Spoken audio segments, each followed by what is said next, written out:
Okay, guys, so welcome back. So previously we were looking at this question 22, talking about antisocial behavior and playing too much computer games. Hopefully, guys, that was okay, and hopefully you're really seeing, guys, the all your efforts coming into fruition now, and that you're able to answer some of these questions. But now, guys, we move on to the next question. Let's read this together. So it says, question 23: If the media give publicity to certain types of crime, it may encourage criminals to carry out copycat offences. If, however, they were forbidden to divulge details of crimes, this would amount to censorship. The freedom of speech of the media is too important to sacrifice, so the media should be free to report crime, even if this means some crimes are committed which would not otherwise be committed. Which of the following expresses the main conclusion of the above argument? So, guys, give yourself a minute, pause the video, come back, and be sure to listen to the solution um, coming up. So, guys, welcome back. So let's look at this. It says, if the media give publicity to certain types of crime, it may encourage criminals to carry out copycat offences. So that's more of an opinion, isn't it, guys? So I might not think the same thing. I might think that if the media give publicity to types of crime, it might decrease the amount of criminals. But this person thinks otherwise. So this is clearly their opinion. Then it says, if, however, they were forbidden to divulge details, this would amount to censorship, right? Again, I guess you can treat that as a fact actually, because if you know, like if you don't give details out of something, you're basically censoring it, isn't it? I mean, some people might say, okay, that it might not be censorship, but even if that's an opinion, that might be that's a really weak opinion, much weaker than the one above anyway.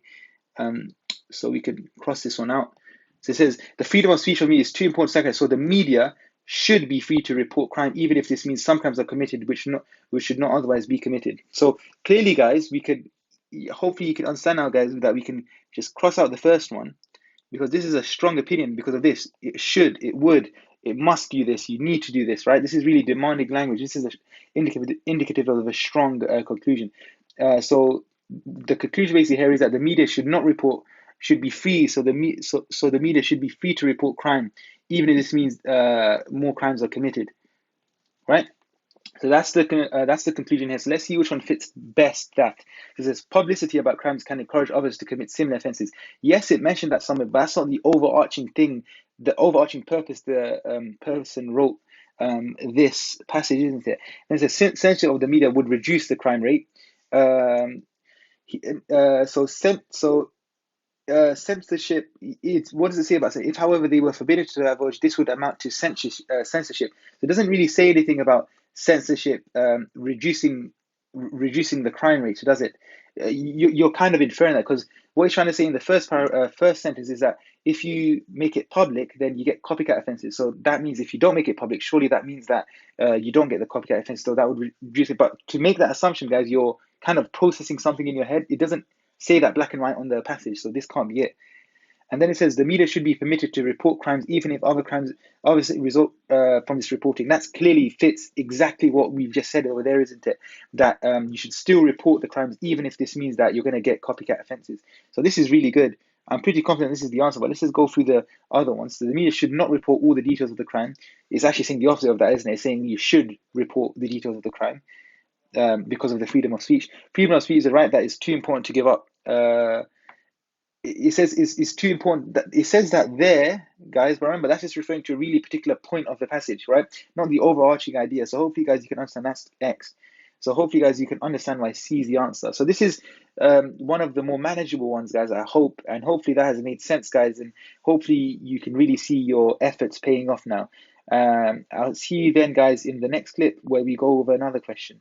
Okay, guys, welcome back. So in the previous question, we looked at this question to do with putting on the media different types of crime and why that should be the case. And I think it was something like due to the freedom of speech, we should put crimes on the media. That should be a good thing. Hopefully that will make sense, because unfortunately I lost the annotations to this, but you can go back to the previous clip and have a look at that. It's all there, and hopefully, guys, that has all made sense. So now, guys, let's move on to the next. So the next set of questions, guys, come from the IMAT 2013. So basically, let's rock and roll. So question one. So let's read it together, guys. It says, a significant social trend in the 20th century was for people to move away from their place of birth in order to access education and work. This gave individuals more opportunities and helped the economy by producing mobility within the workforce. The negative side of this is now being felt as more and more elderly people face the problems of old age without family members nearby to care for them. This has negative effects on the economy as well as on the individual, as more and more state funding for care is needed. Which of the following can be drawn as a conclusion of the above passage? So, guys, pause the video, give yourself just over a minute, and make sure you come back so you can view the solutions. So, guys, let's go through this. There's a significant social trend in the 20th century was for people to move away from their place of birth in order to access education and work. So that's more factual, isn't it? And even if it was an opinion, super weak opinion, it's probably more of a fact. You probably wouldn't be lying about that. So we can cross this out. Right, then next, this gave individuals more opportunities and helped the economy by producing mobility within the workforce. Again, probably more factual, and even if it was opinion, very, very weak. So we can cross this out. Lovely jubbly. And then it says the negative side of this is now being felt as more and more elderly people face the problems of old age without family members nearby to care for them. So this is probably more of his opinion, is it? I might not think this is a negative thing. I might think this is a good thing, but he's saying this is a negative thing. So that's for one for us to can. So it says the negative side of this is now being felt. Blah, blah, blah. And then it says this has negative effect on the economy as well as on the individual as more and more state funding for care is needed. Yeah, so that's probably just linked into the previous sentence. And this is also part of his opinion. So without me looking at the answer, the opinion is something like, should be something like moving away from home essentially is a bad idea. That's what that is. He's giving a negative impression on that. But let's go through this. It says the benefits of a mobile work have to be compared with the costs to elderly people and the economy. Yeah, that probably sounds that sounds good. I'm going to consider this one. And then it says elderly people are expecting the state to provide care for them rather than relying on their children. Right? Nowhere in the paragraph, guys, does it talk about elderly people, the insight of elderly people. So this can't be the case. It says next, people should try to find education and work close to their place of birth.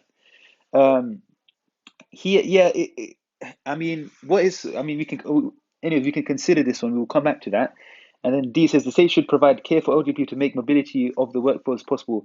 Yes, it doesn't really, it's just saying, it's saying this has negative impacts and more state is needed. It's not saying the state. He's not trying to say the state should provide. He's just saying the current situation, as in state funding for care is needed. But he's not giving his views that it should be the case. So this can't be it.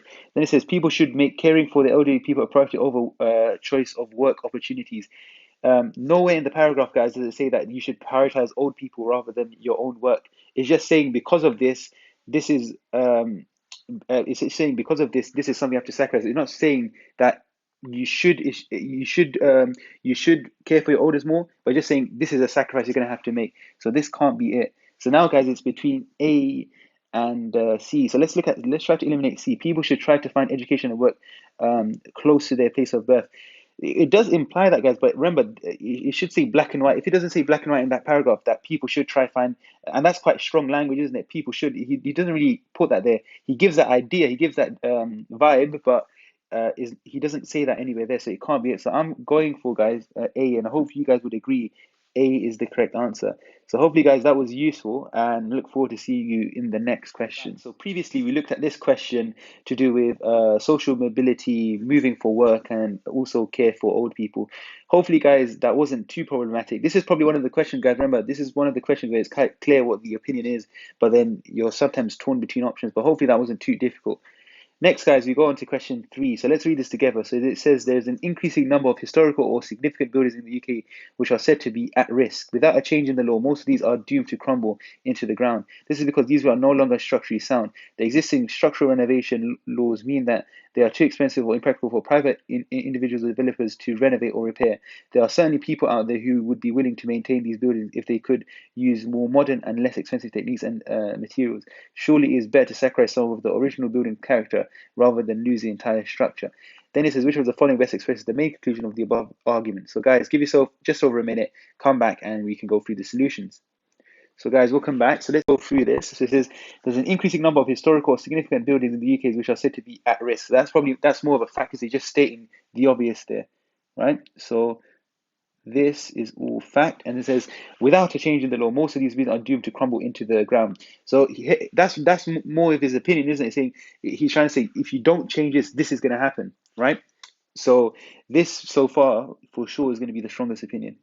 Then it says this is because these are no longer structurally sound. So that's more of a fact, isn't it? He's just saying that although it might be his opinion that they're not structurally sound, right? A is going to be a weak opinion, and B, he's probably not lying about that. That's probably more of a fact. And then it says the existing strict renovation means that they are too expensive or ineffective for private individuals or developers to renovate or repair. Again, similar idea. Even if that's his opinion, it's going to be really weak, but more likely it's going to be a fact, that one, right? So this is all just fact. And then it says there are certain people out there who would be willing to maintain these buildings if they could use more modern and less expensive techniques and materials. So that is, again, more likely to be a fact, right? And even if his opinion is going to be super weak, not stronger than the one we already bracketed off, surely it is better to sacrifice some of the original building's character rather than lose the entire structure. Yeah, here he's kind of posing a rhetorical question. Remember, a rhetorical question, he's not forcing any opinion on you. He's kind of making you think so that you would think in line with him. But again, it's not really as strong as the statement we have underlined. Therefore, it should be something along the lines that essentially the law has to be changed, and without a change in the law, most of these buildings are essentially bust. So it says there is nothing wrong with changing the character of historical buildings, right? So that's more talking about the last bit. Remember, that's talking about a specific part, so that can't be it.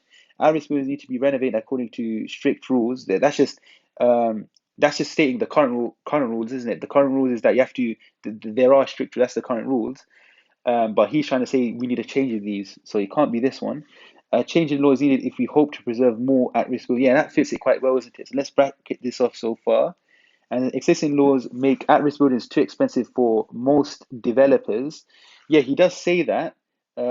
They are expensive or impractical for that, but that's just referring again to a really particular part, so it can't be that. And then historians can learn more from buildings which have not been modernized by modern developers. Nowhere in that paragraph, guys, does it talk about anything about to do with historians. So this one's quite clear, isn't it, guys? This one's C. So hopefully, guys, that made sense. Again, this is probably one of the more straightforward one where it's really clear what the statement is, and in the answer is really clear which one fits that statement best. So hopefully, guys, that has made sense, and we look forward to, as always, seeing you in the next clip. All right, guys, so welcome back. So previously we looked at question 3 to do with these old buildings and how the rules should be less strict for them to be renovated. Hopefully, guys, that has made sense. Hopefully this was more of a straightforward kind. But now, guys, we move on to question 4. Let's read this together. It says, many people believe that foreign travel broadens the mind and that there's some inherent benefit in spending some time in a culture different from your own. Many students are taking gap years where they spend time in another country. While this may offer some benefits in terms of confidence and independence, it is wrong to assume that foreign travel alone can provide this. Global travel can have negative impacts on local cultures and the environment. Home country-based gap projects are often seen as unglamorous, but the benefit of working with different groups and cultures within our own society can be equally rewarding. Which of the following is the main conclusion of the above passage? So, guys, pause the video, give yourself just over a minute, and make sure you come back so we can go through how you would attempt this question. Okay, guys, so let's go through this. It says many people believe that foreign travel broadens the mind and that there is some inherent benefit in spending some time in a culture different from your own. So, guys, even if that was an opinion, hopefully you can agree that would be a weak opinion, and it's probably just more of a fact, isn't it? Right. So this, guys, you can just cross out. All right. And then it says many students are taking gap years where they spend time in another country. That's just a fact, isn't it? It's just stating what the situation is currently like. And then it says, while this may offer some benefits in terms of confidence and independence, it is wrong to assume that foreign travel alone can provide this. You see, guys, how I changed my voice. It is wrong. That's really a bold statement. It might be wrong in his eyes, but might not be wrong in my eyes, right? So this is a really bold statement, and this is a really strong opinion, right? So we can X out that part. And then it says global travel can have negative impacts on local cultures and the environment, right? So again, even if that's an opinion, it's probably really weak, right? It's probably more of a fact. And then it says home countries based are often seen as unglamorous, but the benefits of working with different groups and cultures also can be equally rewarding. Again, it can be his opinion, but even if it was a good opinion, it wouldn't beat that one. It is wrong to assume that foreign travel alone can provide this. Either way, we're going to cross it out. Right, so let's cross this all out. Right, so without me looking at the answer, it's basically it's saying something negative about foreign travel, and that home projects or home travels can also provide the same thing. So it says foreign gap year projects must have an element of community work for them to be worthwhile. So nowhere does it talk about community works and being worthwhile. So it can't be that. Foreign travel is not the only way to gain confidence and independence.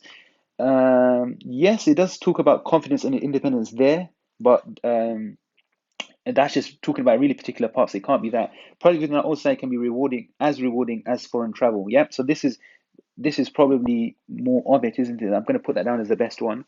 There's inherent benefit in spending some time abroad. I think it talked about it. I think it talked about there being benefits, but the argument actually is the opposite. It's just trying to say that yes, you're getting some benefit, but you can also just get this benefit if you just stay in your own local country. So it can't be this one. And then it says it's important that gap year students consider the impact of their travel on the communities they work in. That's again talking about a really particular part, negative impacts on local culture. That's just really talking about that. So it can't be that. So guys, hopefully you can clearly see that this one's going to be C. So I think guys, so we've been getting lucky, or we either been getting lucky, guys, or we've been getting really good at this. But either way, guys, hopefully you can see why C is the correct answer there, and you can clearly see how that opinion over there maps out onto the answer we just got. So hopefully, guys, that made sense, and look forward to see you in the next question.